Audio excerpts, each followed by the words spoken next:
Hello ನಮಸ್ತೆ students welcome back to anti clock coaching academy. ನಾನು Nikhilesh anti clock coaching ಅಕಾಡೆಮಿಯಿಂದ. Students ಈ ಒಂದು ವಿಡಿಯೋದಲ್ಲಿ ಒಂದು ಕ್ಲಾರಿಫಿಕೇಷನನ್ನು ಕೊಡ್ತಾ ಇದ್ದೇನೆ. ಎಲ್ರಿಗೂ ಒಂದು ಡೌಟ್ ಇದೆ ಸರ್, ನಾವು ಎಡಿಟಿಂಗ್ ವಿಂಡೋವನ್ನು ಓಪನ್ ಮಾಡಿದಾಗ ಅದರಲ್ಲಿ ಒಂದು ಪಾಪಪ್ ಮೆಸೇಜ್ ಕೊಡ್ತಾ ಇದೆ. ಏನು ಅಂತ ಕೇಳಿದರೆ, ಇಲ್ಲಿ ನಿಮಗೆ ಇನ್ ಕೇಸ್ ಸೀಟ್ ಅಲಾಟ್ ಆದರೆ ಅಥವಾ ಯಾವುದಾದ್ರೂ ಕಾಲೇಜ್ ಅಲಾಟ್ ಆದರೆ, ಯಾವ ಬ್ರಾಂಚ್ ಅಲಾಟ್ ಆದರೆ ನೀವು ಕಂಪಲ್ಸರಿ ಅಡ್ಮಿಷನ್ ತಗೊಳ್ಳೇಬೇಕು, ಯು ಕಾಂಟ್ ರಿಜೆಕ್ಟ್ ಅಂತ ಇದೆ. ಸರ್ ನಮಗೆ ಈ ಕಾಲೇಜಿನ ರಿಜೆಕ್ಟ್ ಮಾಡಲಿಕ್ಕೆ ಆಗೋದಿಲ್ವಾ ಸೆಕೆಂಡ್ ರೌಂಡಲ್ಲಿ? ಆಲ್ರೆಡಿ ನಾನು ಹಿಂದಿನ ವೀಡಿಯೋದಲ್ಲಿ ಹೇಳಿದ್ದೇನೆ ಸ್ಟೂಡೆಂಟ್ಸು. ಏನು ಅಂತ ಕೇಳಿದರೆ, ನೀವು ಈದರ್ ಸಿಕ್ಕಿರೋ ಕಾಲೇಜಿಗೆ ಡೈರೆಕ್ಟ್ ಅಡ್ಮಿಷನ್ ತಗೊಳ್ಬೇಕು ಅಥವಾ KEA ಕಡೆಯಿಂದ ನಡೆಯುವಂತಹ ಕೌನ್ಸಿಲಿಂಗ್ ಪ್ರಾಸೆಸ್ಸಿಂದನೇ ಎಕ್ಸಿಟ್ ಆಗಬೇಕು. ಇದು ಈ ವರ್ಷ KEA ಅವರು ತಂದಂಥ ಒಂದು ಹೊಸ ರೂಲ್ಸು. ತುಂಬ ಪ್ರಾಬ್ಲಮ್ಸ್ಗಳಿದೆ, ಬಟ್ ಆದರೂ ಅವರಿಗೆ ಸರಿಯಾಗಿ ಅವರು ತಂದಿದ್ದಾರೆ. ಇದರ ಹಿಂದೆ ಪೇರೆಂಟ್ಸ್ಗಳಿಗೆ ಸ್ಟೂಡೆಂಟ್ಸ್ಗಳಿಗೆ ತುಂಬ ಪ್ರಾಬ್ಲಮ್ಸ್ ಆಗುತ್ತೆ, ಬಟ್ ನಂಗೆ ಗೊತ್ತಿಲ್ಲ ಯಾವುದೋ ಐಡಿಯಾದ ಮೇಲೆ ತಂದಿದ್ದಾರೆ ಅವರು. ಇದು ಈ ಥರ ಇದೆ. ಅಂದರೆ ಮೀನಿಂಗ್ ಟು ಸೇ ದ್ಯಾಟ್ ಈಗ ನಿಮಗೆ ಸೆಕೆಂಡ್ ರೌಂಡಲ್ಲಿ ಚಾಯ್ಸ್ 3 ಮತ್ತು ಚಾಯ್ಸ್ 4 ಇಲ್ಲ. ಅಂದರೆ ರಿಜೆಕ್ಟ್ ಮಾಡಿ ಅಪ್ಗ್ರೇಡ್ ಆಗೋ ಚಾನ್ಸ್ ಇಲ್ಲ, ಆಕ್ಸೆಪ್ಟ್ ಮಾಡಿ ಅಪ್ಗ್ರೇಡ್ ಮಾಡೋ ಚಾನ್ಸ್ ಇಲ್ಲ. ಈದರ್ ನೀವು ಸಿಕ್ಕಿರೋ ಕಾಲೇಜಿಗೆ ಹೋಗಿ ಅಡ್ಮಿಷನ್ ಆಗಬೇಕು ಅಥವಾ KEA ಕೌನ್ಸಿಲಿಂಗಿಂದ ಎಕ್ಸಿಟ್ ಆಗಬೇಕು. ಸರಿನಾ?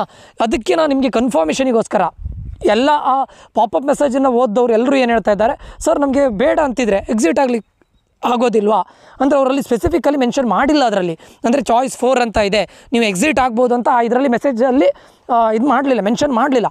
ಅದಕ್ಕೋಸ್ಕರ ಅವರು ರಿಲೀಸ್ ಮಾಡಿದಂಥ ನೋಟಿಫಿಕೇಷನ್ ನಾನು ಮುಂದೆ ಹೇಳ್ತಾ ಇದ್ದೇನೆ ನೋಡಿ. 25th ನಿಮಗೆ ಈಗ ಇನ್ ಕೇಸು ನಿಮ್ಮ ಆಪ್ಷನ್ ಎಂಟ್ರಿ ಲಿಸ್ಟಲ್ಲಿ ಮೆಡಿಕಲ್ ಕಾಲೇಜ್ಗಳಿದ್ದರೆ, ಯಾರ್ಯಾರು ಚಾಯ್ಸ್ 2 ಮಾಡಿದ್ರಿ ಫಸ್ಟ್ ರೌಂಡಲ್ಲಿ, ಚಾಯ್ಸ್ 3 ಮಾಡಿದ್ರಿ, ನಿಮ್ಮ ಆಪ್ಷನ್ ಎಂಟ್ರಿ ಲಿಸ್ಟಲ್ಲಿ ಮೆಡಿಕಲ್ ಕಾಲೇಜ್ ಇದ್ದರೆ ನೀವು ಕಾಷನ್ ಡೆಪಾಸಿಟನ್ನು ಮಾಡಲೇಬೇಕಾಗತ್ತೆ. ಯಾಕಂದರೆ ಮೆಡಿಕಲ್ ಕಾಲೇಜು ನಿಮಗೆ ಇದಕ್ಕೆ ರನ್ ಮಾಡಬೇಕು ಅಂತಿದ್ರೆ, ನೆಕ್ಸ್ಟ್ ಈಗ ಸೆಕೆಂಡ್ ರೌಂಡಿಗೆ ಆ ಕಾಲೇಜನ್ನು ಇನ್ಕ್ಲೂಡ್ ಮಾಡಿ, ಮೆಡಿಕಲ್ ಕಾಲೇಜನ್ನು ಇನ್ಕ್ಲೂಡ್ ಮಾಡಿ ನಿಮಗೆ ಸೀಟ್ ಅಲಾಟ್ ಮಾಡುವಾಗ ರನ್ ಮಾಡಬೇಕು ಅಂತಿದ್ರೆ ನೀವು 1 lakh ಕಾಷನ್ ಡೆಪಾಸಿಟನ್ನು ಪೇ ಮಾಡಲೇಬೇಕು. ಅದಕ್ಕೆ ನಿಮಗೆ 25th ಟೈಮ್ ಇದೆ. ಈವನ್ ಎಡಿಟಿಂಗಿಗೂ ಕೂಡ 25th ಟೈಮ್ ಇದೆ. ದಯವಿಟ್ಟು ಅಲ್ಲಿವರೆಗೂ ವೆಯ್ಟ್ ಮಾಡಬೇಡಿ, ಆದಷ್ಟು ಬೇಗ ಮಾಡಿ. ಸರಿನಾ? ಇದು 25th. ಅದಾದ ನಂತರ ಇವರದ್ದು ರಿಸಲ್ಟ್ ಯಾವಾಗ ಬರುತ್ತೆ ಅಂತ ಕೇಳಿದರೆ, ಈ ವರ್ಷ ಏನು ಹೇಳಿದ್ದಾರೆ, ಸೆಕೆಂಡ್ ರೌಂಡಿಗೆ ಒಂದು ನಾವು ಮಾಕ್ ರಿಸಲ್ಟ್ ಅಂತ ಕೊಡ್ತಾ ಇದ್ದೇವೆ. ಸೊ ಅದನ್ನು 29th ಮಾಕ್ ರಿಸಲ್ಟನ್ನು ಕೊಡ್ತಾರೆ. ಈ ಮಾಕ್ ರಿಸಲ್ಟ್ ಆಲ್ಮೋಸ್ಟ್ 100% ಫಿಕ್ಸ್ ಆಗುತ್ತೆ ಅಂತ ಹೇಳಿದ್ದಾರೆ. ಒಂದೇ ಇದಕ್ಕಿಂತ ಮೇಲ್ಗಡೆದು ಅಪ್ಗ್ರೇಡ್ ಆಗುತ್ತೆ ಹೊರತು ಡೌನ್ ಗ್ರೇಡ್ ಅಂತೂ ಆಗೋದಿಲ್ಲ ಅಂತ ಹೇಳಿದ್ದಾರೆ ಪ್ರಸನ್ನ ಕುಮಾರ್ ಸರ್. ಯಾಕಂತ ಕೇಳಿದರೆ, ಯಾರ್ಯಾರು MCC ಥ್ರೂ ಇದಕ್ಕೆ ಹೋಗ್ತಾರೆ ನೋಡಿ ಮೆಡಿಕಲ್ಲಿಗೆ, ಆವಾಗ ಆ ಸೀಟ್ ಅವ್ರು ಇನ್ ಕೇಸ್ ಇಂಜಿನಿಯರಿಂಗ್ ತೊಗೊಂಡಿದ್ದಿದ್ರೆ ಅಥವಾ ಇಲ್ಲಿ ಮೆಡಿಕಲ್ ಆಗಿದ್ದರೆ, ಕರ್ನಾಟಕ ಸ್ಟೇಟ್ ಕೋಟಾದಿಂದ ಮೆಡಿಕಲ್ ಆಗಿದ್ದರೆ, KEA ಕಡೆಯಿಂದ ಮೆಡಿಕಲ್ ಆಗಿದ್ದರೆ, ಆ ಮೆಡಿಕಲನ್ನು ಅದನ್ನು ಬಿಟ್ಟು ಅವರು MCC ಥ್ರೂ ಹೋದರೆ ಇನ್ನೊಬ್ಬ ಸ್ಟೂಡೆಂಟ್ಗೆ ಆ ಮೆಡಿಕಲ್ ಸೀಟ್ ಆಗುತ್ತೆ. ಅವನಿಗೆ ಇನ್ ಕೇಸ್ ಇಂಜಿನಿಯರಿಂಗ್ ಆಗಿದ್ದರೆ ಇನ್ನೊಬ್ಬರಿಗೆ ಇಂಜಿನಿಯರಿಂಗ್ ಆಗುತ್ತೆ. ಅದು ನಿಮಗೆ ಅಂಡರ್ಸ್ಟ್ಯಾಂಡ್ ಆಗಿದೆ ಅಂತ ಅಂದ್ಕೊಳ್ತೇನೆ. ಸೊ ಈ ಥರ ಆದಾಗ ನಿಮಗೆ ಅಪ್ಗ್ರೇಡ್ ಆಗುತ್ತೆ ಬಿಟ್ಟರೆ, ಅಂದರೆ ಬೆಟರ್ ಕಾಲೇಜಿಗೆ ನಿಮಗೆ ಅಪ್ಗ್ರೇಡ್ ಆಗುತ್ತೆ ಬಿಟ್ಟರೆ ಡೌನ್ ಗ್ರೇಡ್ ಅಂತೂ ಆಗೋದಿಲ್ಲ. So Mach allotment result 29th ಬರುತ್ತೆ. ಸರಿನಾ? ಆ್ಯಂಡ್ ಅವರು ಆ ನೋಟಿಫಿಕೇಷನಲ್ಲಿ ಸ್ಪೆಸಿಫಿಕಲಿ ಮೆನ್ಷನ್ ಮಾಡಿದ್ದಾರೆ ನೋಡಿ, ಚಾಯ್ಸ್ 2 ಮತ್ತು ಚಾಯ್ಸ್ 3 ಇಲ್ಲ. ಅಂದರೆ reject and upgrade, accept and upgrade ಅನ್ನೋ ಆಪ್ಷನ್ ಇಲ್ಲ. ಇರೋದು ಚಾಯ್ಸ್ 1 ಮತ್ತು ಚಾಯ್ಸ್ 4. ಚಾಯ್ಸ್ 1 ಅಂದರೆ ಏನು ಹೇಳಿ, ಸಿಕ್ಕಿರೋ ಕಾಲೇಜನ್ನು ಹೋಗಿ ಅಡ್ಮಿಷನ್ ಮಾಡಬೇಕು, ಕಂಪಲ್ಸರಿ ಅಡ್ಮಿಷನ್ ಮಾಡಲೇಬೇಕು. ಇಲ್ಲ ನಾನು KEA ಕಡೆಯಿಂದ ಬರುವಂಥ KCT ಅಲಾಟ್ಮೆಂಟಲ್ಲಿ ನಾನು ಭಾಗವಹಿಸುವುದೇ ಇಲ್ಲ ಅಂತಂದರೆ ಚಾಯ್ಸ್ 4 ಮಾಡಿ ಎಕ್ಸಿಟ್ ಆಗ್ಬೋದು. ಸಿಕ್ಕಿರೋ ಕಾಲೇಜಿನ ರಿಜೆಕ್ಟ್ ಮಾಡೋ ಆಪ್ಷನ್ ಇಲ್ಲ. ಅದಕ್ಕೆ ನೀವು ಆಪ್ಷನ್ ಎಂಟ್ರಿ ಮಾಡುವಾಗ ಯಾವ ಕಾಲೇಜನ್ನು ಹಾಕ್ತೀರಾ ಆ ಕಾಲೇಜಿಗೆ ಅಡ್ಮಿಷನ್ ಆಗಲೇಬೇಕು. ಆಮೇಲೆ ನನಗೆ ಇದು ಬೇಡ ಇದ್ದಿತ್ತು ನಾನು ರಿಜೆಕ್ಟ್ ಮಾಡ್ತೇನೆ ಅಂದರೆ ಆಗೋದಿಲ್ಲ. ಇವಾಗಲೇ ಹೇಳ್ತಾ ಇದ್ದೇನೆ, ಹಾಗಂತ ರಿಸ್ಕು ತೊಗೊಳ್ಳಿಕ್ಕೆ ಹೋಗಬೇಡಿ. ನಿಮ್ಮ ರ್ಯಾಂಕ್ ಏನೋ ಇದ್ದು ನಿಮ್ಮ ಕೈಯಲ್ಲಿ ಯಾವುದು ಹೋಲ್ಡ್ ಇಲ್ಲದೆ ಫಸ್ಟ್ ರೌಂಡಲ್ಲೂ ರಿಜೆಕ್ಟ್ ಮಾಡಿಕೊಂಡು ಸೆಕೆಂಡ್ ರೌಂಡಲ್ಲೂ ಬೇಕಾಗಿರೋ ಕಾಲೇಜ್ಗಳನ್ನು ಮಾತ್ರ ಹಾಕ್ಕೊಂಡು ಬೇರೆ ಯಾವುದೂ ಬ್ಯಾಕಪ್ ಇಲ್ಲದೆ ನೆಕ್ಸ್ಟ್ ರೌಂಡಿಗೆ ಹೋಗಬೇಡಿ. ಅರ್ಥ ಆಯ್ತಾ? ನೀವೀಗ ಬೇರೆ ಆಪ್ಷನ್ ಇಲ್ಲ, ಯಾಕಂದರೆ ರಿಜೆಕ್ಟ್ ಆಪ್ಷನ್ ಇಲ್ಲ, ಆಕ್ಸೆಪ್ಟ್ ಆಪ್ಷನ್ ಇಲ್ಲ. ಆಮೇಲೆ ಸೀಟ್ ಅಲಾಟ್ ಆಗ್ತಾಯಿದ್ರೆ ಮತ್ತೆ ಆಗದೇ ಇದ್ದರೆ ಮತ್ತೆ ಪ್ರಾಬ್ಲಮ್ ಆಗುತ್ತೆ. ಅದಕ್ಕೋಸ್ಕರ ಕಾಲೇಜನ್ನು ಇಟ್ಕೊಳ್ಳುವಾಗ ನೋಡಿಕೊಳ್ಳಿ, ನೀವು ಹೋಗಿ ಅಡ್ಮಿಷನ್ ಆಗೋ ಕಾಲೇಜ್ಗಳನ್ನೇ ಹಾಕ್ಕೊಳ್ಳಿ. ಪ್ಲಸ್ ರಿಸ್ಕು ಕೂಡ ತೊಗೊಳ್ಳಿಕ್ಕೆ ಹೋಗಬೇಡಿ. ಫಸ್ಟ್ ರೌಂಡಲ್ಲಿ ರಿಜೆಕ್ಟ್ ಮಾಡಿಕೊಂಡು ಯಾವುದೇ ಕಾಲೇಜನ್ನು ಹೋಲ್ಡ್ ಮಾಡ್ಕೊಳ್ಳದೆ, ಸೆಕೆಂಡ್ ರೌಂಡಲ್ಲಿ ನೀವು ಓನ್ಲಿ ಟಾಪ್ ಕಾಲೇಜನ್ನು ಹಾಕ್ಕೊಂಡು ನಿಮ್ಮ ರ್ಯಾಂಕಿಗೆ ಸರಿಯಾದ ಕಾಲೇಜ್ಗಳನ್ನು ಹಾಕ್ಕೊಳ್ಳದೆ ಆ ಥರ ಮಾಡ್ಕೊಳ್ಳಿಕ್ಕೆ ಹೋಗಬೇಡಿ. ಆಯಿತಾ? ಎಡಿಟ್ ಮಾಡುವಾಗ ನೋಡಿಕೊಳ್ಳಿ. ಆಯಿತಾ? ಇದಿಷ್ಟು ಅಪ್ಡೇಟ್ಗಳು. ಇದು ಬಿಟ್ಟರೆ ಇನ್ನು ನೋಡಿ, ಚಾಯ್ಸ್ 1 ಆಯ್ಕೆ ಮಾಡಿಕೊಂಡು ನೀವೀಗ ಕಾಲೇಜಿಗೆ ಅಡ್ಮಿಷನ್ ಆಗ್ತೀರಾ. ಸರ್ ನಾನು ಚಾಯ್ಸ್ 1 ಆಯ್ಕೆ ಮಾಡಿಕೊಂಡೆ, ಬೇರೆ ಆಪ್ಷನ್ ಇರಲಿಲ್ಲ, ನನಗೆ ಒಂದು ಎಕ್ಸಿಟ್ ಆಗಬೇಕಿತ್ತು, ಬಟ್ ಎಕ್ಸಿಟ್ ಆಗಲಿಕ್ಕೆ ನನಗೆ ಬೇರೆ ಬ್ಯಾಕಪ್ ಆಪ್ಷನ್ ಇಲ್ಲ. ಸೊ KCT ಥ್ರೂನೇ ನಾನು ಅಡ್ಮಿಷನ್ ಆಗಬೇಕು ಅಂತ ಅಡ್ಮಿಷನ್ ಆದ್ರಿ. ಹಾಗಾದರೆ ನಾನು 3rd ರೌಂಡಲ್ಲಿ ಪಾರ್ಟಿಸಿಪೇಟ್ ಮಾಡಲಿಕ್ಕಿಲ್ವಾ? ಇದೆ, ಅಲ್ಲಿದೆ ನೋಡಿ. ಕಾಲೇಜಿನಲ್ಲಿ ವರದಿ ಮಾಡಿಕೊಂಡು ನೀವು ಶುಲ್ಕವನ್ನು ಪಾವತಿಸ್ತೀರಾ.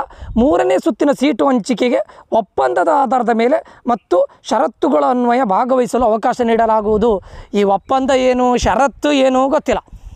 ಷರತ್ತೇನು ಇವರಿಗೆ ಗೊತ್ತಿದೆ. ಏನಂದರೆ ಇನ್ ಕೇಸ್ ಅಪ್ಗ್ರೇಡ್ ಆದರೆ ಅದೇ ಅಂದ್ಕೊಳ್ತೇನೆ, ಮತ್ತೇನು ಒಪ್ಪಂದ ಷರತ್ತೇನಿಲ್ಲ.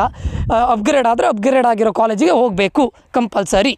ಅದೇ ಇರ್ಬೋದು ಅಷ್ಟೇ ಆಯಿತಾ. ನೀವೀಗ ಸೆಕೆಂಡ್ ರೌಂಡಿಗೆ ಹೋಗಿ ಅಡ್ಮಿಷನ್ ಆಗಿರ್ತೀರಾ, ಆ ಕಾಲೇಜನ್ನು ಬಿಟ್ಟು ಅಪ್ಗ್ರೇಡ್ ಆದರೆ ಕಂಪಲ್ಸರಿ ಅಪ್ಗ್ರೇಡ್ ಆಗಿರೋ ಕಾಲೇಜಿಗೆ ಹೋಗಬೇಕು ಅನ್ನೋದು ಅದೇ ಷರತ್ತು, ಅದೇ ಒಪ್ಪಂದ ಅಂದ್ಕೊಳ್ತೇನೆ. ಫೀಸ್ ಎಲ್ಲ ಆಲ್ರೆಡಿ ಪೇ ಮಾಡಿರ್ತೀರಾ, ಪ್ಲಸ್ ಕೆಲವೊಂದು ಕಾಲೇಜಲ್ಲಿ ಸ್ವಲ್ಪ ಎಕ್ಸ್ಟ್ರಾ ಫೀಸ್ ಇರುತ್ತೆ, ಅದನ್ನು ಪೇ ಮಾಡಬೇಕು, ಅದೆಲ್ಲ ಇರ್ಬೋದು ಅಷ್ಟೇ ಆಯಿತಾ.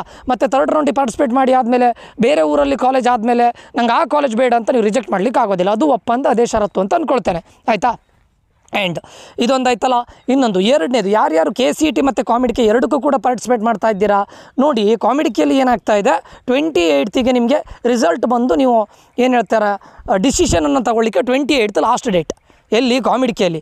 KCETದು ಮಾಕ್ ರೌಂಡ್ ರಿಸಲ್ಟ್ ಬರೋದೇ ಅಂದರೆ ಸೆಕೆಂಡ್ ರೌಂಡಿಗೆ ಮಾಕ್ ರೌಂಡ್ ರಿಸಲ್ಟ್ ಬರೋದೇ 29th. ಸೊ ಅಂದರೆ ಸರ್ ನಾವು ಇವಾಗ 28th ಒಳಗಡೆ ಕಾಮಿಡಿಕೆದು ಡಿಸಿಷನ್ ತೊಗೊಳ್ಬೇಕು, ಈಚೆಗಡೆ ನೋಡಿದರೆ KCET ಅನ್ನೋದು 1 ಡೇ ಲೇಟ್ ಬರ್ತಾ ಇದೆ.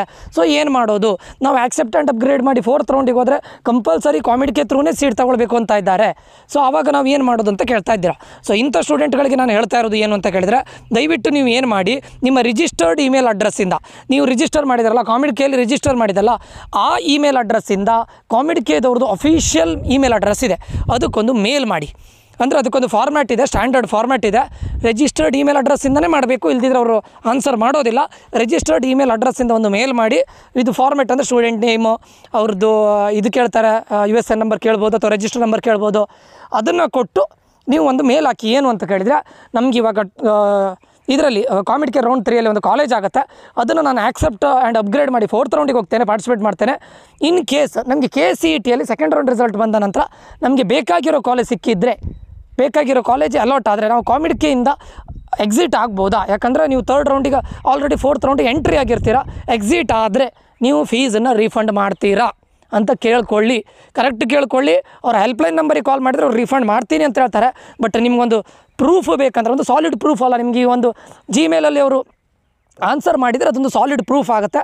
ಅದಕ್ಕೋಸ್ಕರ ಏನು ಮಾಡಿ, ಮೇಲ್ ಮಾಡಿ ಒಂದು ಆನ್ಸರ್ನ ಕೇಳಿ. ಇನ್ ಕೇಸ್ ನಾವು 4th ರೌಂಡಿಗೆ ಹೋಗ್ತೇವೆ, 4th ರೌಂಡ್ ಎಂಟ್ರಿ ಆದಾಗ ಇಲ್ಲಿ KCET ಸೆಕೆಂಡ್ ರೌಂಡ್ ಬರುತ್ತೆ, ನಮ್ಗೆ ಒಳ್ಳೆ ಕಾಲೇಜ್ ಆಗುತ್ತೆ, ಆದರೆ ನೀವು ಕಾಮಿಡಿಕೆ ಥ್ರೂ ಆಗಿರುವಂಥ ಫೀಸನ್ನು ರೀಫಂಡ್ ಮಾಡ್ತೀರಾ ಅನ್ನೋ ಒಂದು ಮೇಲನ್ನು ಕಳಿಸಿ. ಆ ಮೇಲಿನ ಆನ್ಸರ್ ಕೂಡ ಅವ್ರು ರಿಪ್ಲೈ ಮಾಡ್ತಾರೆ ಆದಷ್ಟು ಬೇಗ, ಅದನ್ನು ಇಟ್ಕೊಂಡಿರಿ. ಯಾಕಂದರೆ ಇದು ನಿಮ್ಮ ಪ್ರೂಫಿಗೋಸ್ಕರ ಅಷ್ಟೇ.